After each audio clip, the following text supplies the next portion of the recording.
qual o problema das redes sociais? Acho que elas simplificam tudo demais. Ou seja, Israel, se vocês analisarem a fundo, é uma sociedade muito complexa, multicultural, democrática e com muita diversidade. Mas nas redes sociais se retrata como se houvesse um oprimido e um opressor, os pobres palestinos e o malvado Israel. Mas não entendem que, por exemplo, 2 milhões de árabes vivem em Israel.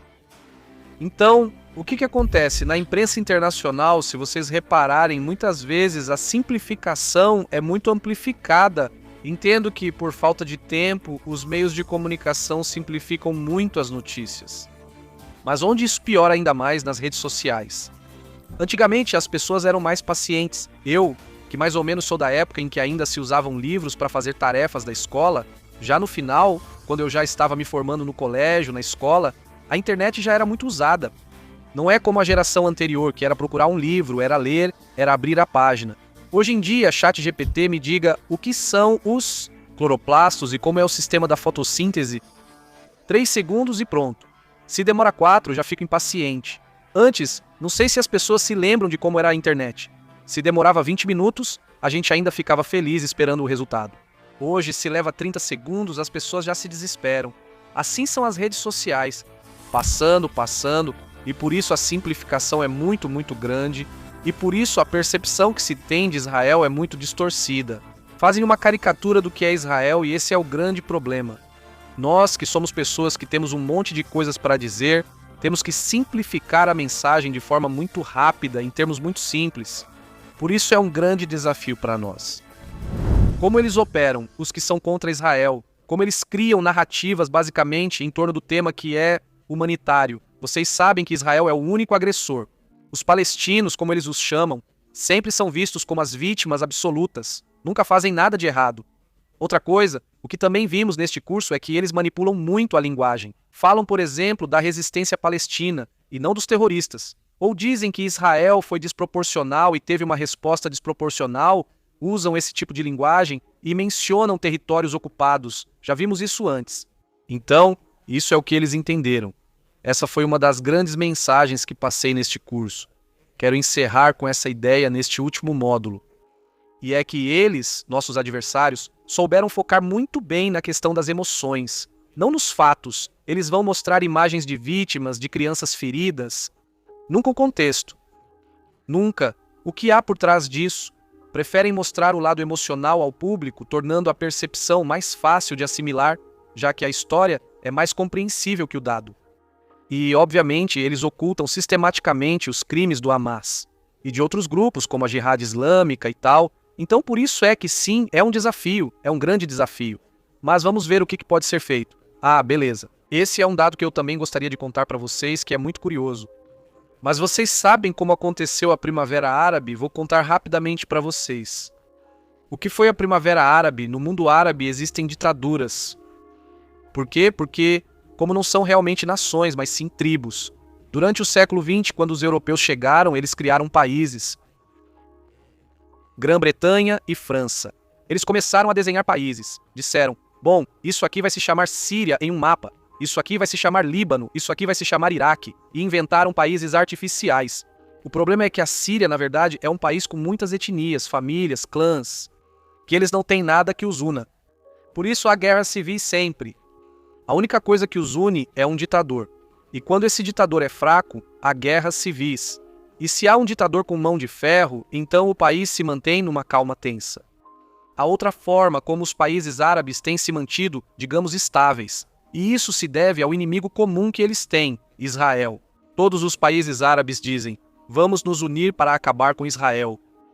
Então, isso também os manteve unidos. É verdade. Mas não sei se vocês se lembram que em 2012, e estamos falando depois de um século de ditaduras, em 2012 começa um boom nas redes sociais, que é o Facebook. Uma democratização massiva do Facebook, do Twitter, do Instagram, do Snapchat. Todas essas plataformas começam a ter um boom. 2011, 12, 13, que os árabes começaram a mostrar, a dar suas opiniões finalmente, já não estavam mais sujeitos à imprensa. A imprensa em países ditatoriais como no mundo árabe, sempre vai mostrar a favor do ditador. Não vão criticar o ditador. De repente, as redes sociais deram voz ao mundo árabe para criticar ditadores. E pelas redes sociais começou o que se chamou de Primavera Árabe, que foi uma série de guerras civis no mundo árabe para poder tirar os ditadores do poder. Foi um caos total. A guerra civil na Síria, 500 mil de mortos. No Iêmen ainda continua. E assim por diante. Na Síria ainda continua. Mas em todo o Oriente Médio foi assim. Alguns países conseguiram apaziguar isso mais facilmente. Outros com mão muito mais dura. No Egito, em um único dia. Acabaram com a vida de 2.000 pessoas que protestavam contra Mubarak. Foi um caos total. E isso só. Foi pelas redes sociais, pelo Twitter, com tweets de "Vamos liberar a Síria". Foi detonado o maior caos do Oriente Médio. Então, por isso queria dar esse dado para vocês, porque eu não posso. E ainda mais as redes sociais. A propósito, eles entenderam isso muito bem. Quero citar alguns deles. Vocês sabem, antes precisamos aprender com a história. Há um ditado, como dissemos no dia da Shoah, do Holocausto. Quem não conhece sua história está condenado a repeti-la. Devemos conhecer nossos erros para não repeti-los, na verdade, em japonês. Lembro quando? No trabalho de engenharia em que estava, lembro de conversas com engenheiros japoneses que explicavam, no Japão, essa é a mentalidade. Como se diz, erro. Erro, para o japonês, é uma oportunidade para melhorar. Esse é o erro. Mas como se diz, segundo erro. Já era, acabou, você está demitido. Essa é a mentalidade japonesa, se não entendeu e aprendeu na primeira chance. Já era. Ou seja, como você vai continuar cometendo o mesmo erro? E é justamente por isso que é importante. Israel, subestimamos as redes sociais. Ou seja, demos muita ênfase ao tema da urgência militar, o que também não está errado. A urgência militar sempre foi muito importante. Mas esquecemos o tema das redes sociais. Enquanto nossos inimigos estavam criando bots. Não sei se vocês sabem sobre o Irã. Que o Irã mostrou como fizeram. Vocês sabem o que são bots? Bots são como, digamos, automatizações telefônicas, fazem comentários ou postam vídeos repetidamente. Criaram contas para comentar isso em massa em muitos vídeos sobre Israel. Assim, os algoritmos acabam alimentados por uma narrativa anti-Israel. Essa tecnologia, se pensarem objetivamente, Israel poderia acabar com isso assim. Porque Israel tem muita tecnologia em cibersegurança e tudo isso, mas desprezamos. Esse foi o erro, esse assunto. Então, por isso, é isso. Outra coisa é que as fontes oficiais de Israel, devo dizer, não são muito eficientes.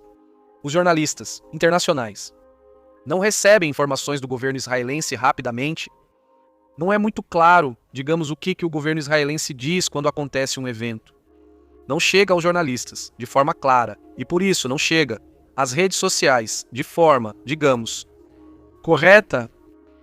Então, por isso, que também há uma ineficiência que é a parte de diplomacia pública de Israel. Eu digo isso porque, pessoalmente, não acredito que a salvação virá do governo. Tem quem pergunte por que não acionam o Mossad ou por que o governo de Israel não faz algo. Eu não acredito nisso. Eu penso, na minha cabeça, eles estão ocupados, depende de mim, o futuro depende de mim, e eu gostaria que vocês também entendessem isso. É verdade que há muitas pessoas que estão trabalhando duro para defender Israel, mas também nós não podemos pretender colocar toda a carga em um escritório do governo que supostamente tem que enfrentar todo esse mar de mentiras. Então, por isso, é importante entender que a ineficácia deles, nós devemos preencher esse vazio. E também, erros internos acabam favorecendo o inimigo, como questões de diplomacia ou de estratégia.